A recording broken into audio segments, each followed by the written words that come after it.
아무리 유능한 사람이라도 자기 자신을 드러내고자 할 때 그의 영향력을 인정하기보다는 견제하려는 마음을 갖게 되지요. 아이러니하게도 장점을 드러내면 누군가로부터 경쟁심이 촉발되지만 약점을 나누면 깊은 공감대가 형성되고 얻게 됩니다. 성도는 세상에서 좋은 영향력과 마음을 동시에 얻어야 합니다. 이율배반적인 이 두 가치를 얻는 길이 있습니다. 그것을 오르티스의 표현대로라면 으깬 감자가 되는 것입니다. 감자의 형태를 그대로 유지하면 저항을 받을 수 있습니다.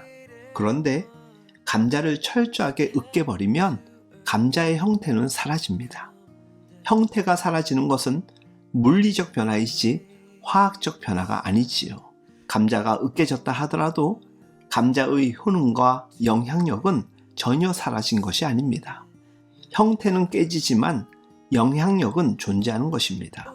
이것이 성도가 이 땅에서 살아가는 방식입니다. 그러므로 장점과 은사는 자기 부인을 통해서 사용해야 합니다. 그래야 영향력도 유지할 수 있고 심적 저항도 피해갈 수 있는 것입니다.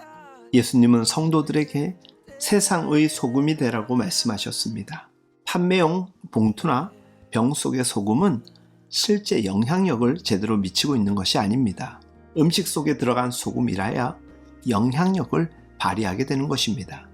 그런데 판매용 봉지와 병 속의 소금은 형태가 유지는 되지만 음식 속에 들어간 소금은 자신의 형태가 다 녹아서 없어지게 됩니다. 그러나 먹어본 사람은 소금의 강력한 영향을 부인할 수가 없습니다. 이것이 저항 없이 쓰임받는 성도의 능력이 아닐까 생각합니다.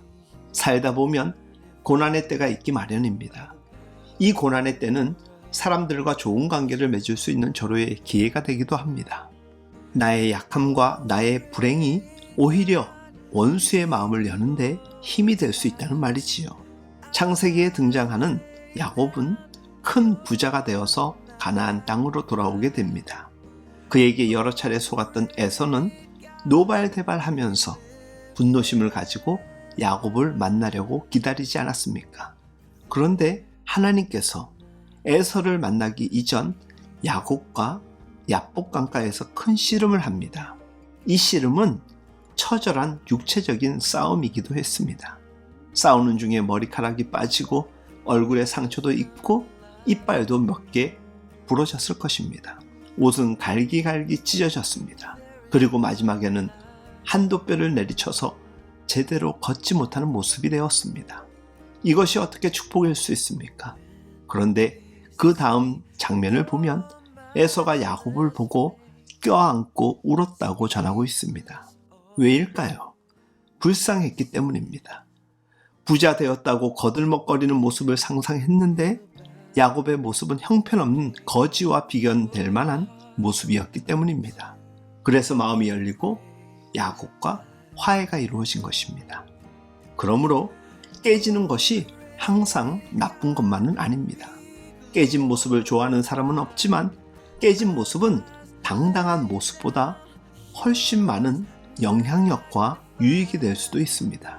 그런 의미에서 모든 좋은 것은 깨진 모습으로 돌아갈 이유가 있습니다. 그러면 영향력은 그대로 존재하고 그 누구의 다친 마음이라도 열리게 되는 것입니다. 약할 때 강함 되시게 하는 하나님의 지혜는 정말 놀랍습니다. 세상 살아가는 방식이 아닌 주님께 기도하며 얻게 되는 지혜를 통해 하나님께서 우리로 하여금 능히 이 땅을 정복하고 다스리는 원리를 허락하여 주시는 것입니다. 주 안에서 사랑하는 여러분, 하나님의 지혜를 공급받아 좋은 영향력을 미치며 많은 사람들의 마음을 동시에 얻을 수 있는 선한 그리스도인의 삶을 살아갈 수 있기를 예수님의 이름으로 축복하며 응원합니다.